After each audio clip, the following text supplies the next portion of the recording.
Hello friends, welcome back to my channel. আশা করি তোমরা সবাই ভালো আছো, সুস্থ আছো। আমরাও সবাই ভালো আছি, সুস্থ আছি। আর আজকে 25 ডিসেম্বর স্পেশাল দিন। সব বন্ধুদের আমার তরফ থেকে শুভেচ্ছা আর আমার অনেক ভালোবাসা। আর আজকের ব্লগটা আমি এখন থেকে শুরু করছি। এখন বাজে সকাল 10টা। আজকের ব্লগে তোমাদের সবাইকে স্বাগত। আর আমার বন্ধুদের কাছে একটাই অনুরোধ থাকলো যে ব্লগটা প্রথম থেকে শেষ পর্যন্ত দেখার। আর ভালো লাগলে লাইক, শেয়ার অ্যান্ড কমেন্ট। যেসব বন্ধুরা আমার চ্যানেলটা নতুন দেখছো, এখনও সাবস্ক্রাইব করোনি, প্লিজ প্লিজ প্লিজ তোমাদের যদি ভালো লাগে আমার চ্যানেলটাকে সাবস্ক্রাইব করো। তাহলে আর বক বক না করে দেখতে থাকো। আশা করছি তোমাদের খুব ভালো লাগবে। চলো দেখি কিছু স্পেশাল করা যায় কিনা। তো আমার সকালের কাজকর্ম সব হয়ে গেল, হয়ে গিয়ে আমি আজকে একটা স্পেশাল জিনিস বানাচ্ছি বড়দিনের। আজকে তোমাদেরকে আমি আজকে বাড়িতে একটা বললো যে একটা কেক বানাও মা, তাই একটা কেক বানাচ্ছি। এই দেখো, কেকটা বানানোর জন্যে আমি একটা এই অ্যালুমিনিয়ামের বাটি নিয়েছি। এই বাটিটার মধ্যে আমি বানাবো, আর কেকটা আমি গ্যাসে বানাবো, মাইক্রোওভেনে বানাবো না। আর একটা বোল নিয়েছি, এই বোলের মধ্যে আমি এখানে নিয়েছি চিনি, নিয়েছি এক বাটি গুঁড়ো করে মিক্সিতে, আর একটুখানি গরুর দুধ জাল দিয়ে ঠান্ডা করে নিয়েছি। আর নিয়েছি একটু ময়দা, আর নিয়ে একটা ডিম নিয়েছি। এখানে দুটো ডিমও দিতে পারো, আমি একটা ডিম নিয়েছি। আর একটু রিফাইন তেল নিয়েছি। আর নেব হলো বেকিং সোডা আর বেকিং পাউডার। তাহলে আমি এখন এই বোলের মধ্যে সবার প্রথমে রিফাইন তেলটা দেব। রিফাইন তেলটা দিয়ে আর তার মধ্যে ডিমটা ভেঙে দেবো। ডিমটা ভেঙে দিয়ে ভালো করে ডিমটা আর রিফাইন তেলটা ভালো করে ফেটিয়ে নেব সবার প্রথমে। ফেটিয়ে নেওয়ার পরে তারপরে আমি এর মধ্যে দিয়ে দেবো ভালো, এটা কিন্তু অনেকক্ষণ ধরে ফেটাতে হবে রিফাইন তেল দিয়ে। আর তোমার ডিমটা দিয়ে প্রথমে অনেকক্ষণ ভালো করে ফেটিয়ে নিতে হবে। যত ফেটিয়ে নেওয়া যাবে তত জিনিসটা ভালো হবে। তারপরে ফেটিয়ে নেওয়ার পরে তারপর আমি এর মধ্যে দিয়ে দেবো ময়দা। ময়দাটা দেওয়ার পরে আমি এর মধ্যে বড় চামচের 1 চামচ বেকিং সোডা দেবো। আর না, 1 চামচ বেকিং সোডা দেবো না, হাফ চামচ বেকিং সোডা দেবো। বেকিং সোডাটা কম লাগবে। আর বেকিং পাউডারটা 1 চামচ দেবো। দিয়ে তারপরে ভালো করে ময়দার সাথে মিশিয়ে আবার ভালো করে ফেটিয়ে নেব। ফেটিয়ে নিয়ে তারপরে যদি একটু মানে শক্ত মনে হয় যে আমার লেয়ারটা, তাহলে তার মধ্যে একটু দুধ দেব। দুধ দিয়ে আমার যখন মানে একদম দেখবো যে না এটা ঠিক হয়ে এসছে, তারপরে ওটাকে আমি বাটির মধ্যে ঢেলে দেবো।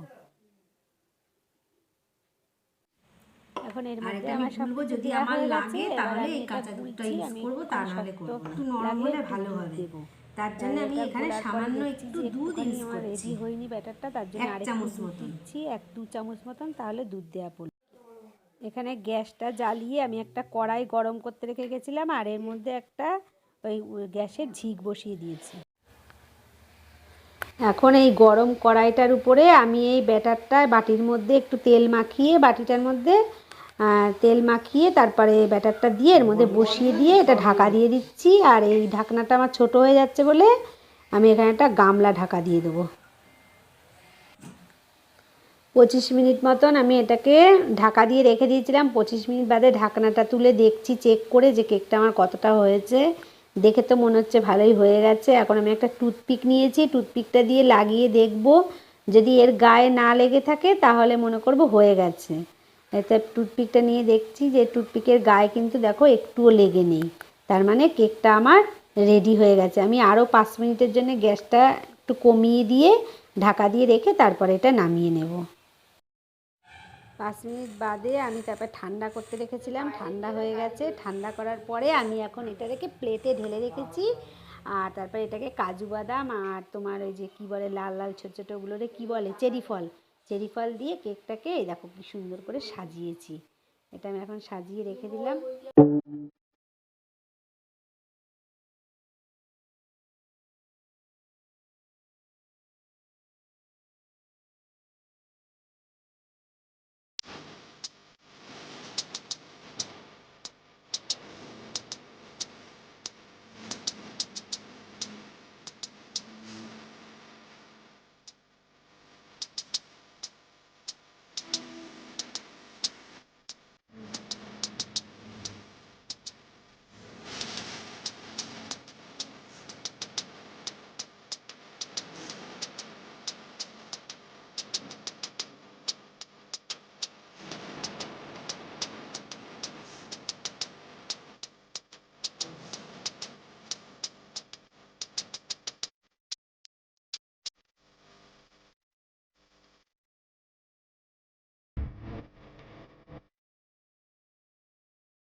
আমি আজকে সারাদিন তো এইভাবে আজকে বড়দিনটা সেলিব্রেশন করলাম, কোথাও যাইনি, বাড়িতেই রয়েছি। আর আপনারাও কিভাবে করেছেন প্লিজ কমেন্ট করে জানাবেন।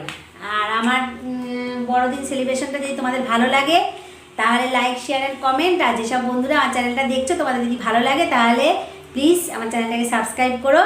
আর আজকের ভিডিওটা এই পর্যন্তই, আবার দেখা হবে নেক্সট ভিডিওতে। সবাই ভালো থেকো, সুস্থ থেকো, সবাইকে হ্যাপি ক্রিসমাস ডে, টাটা।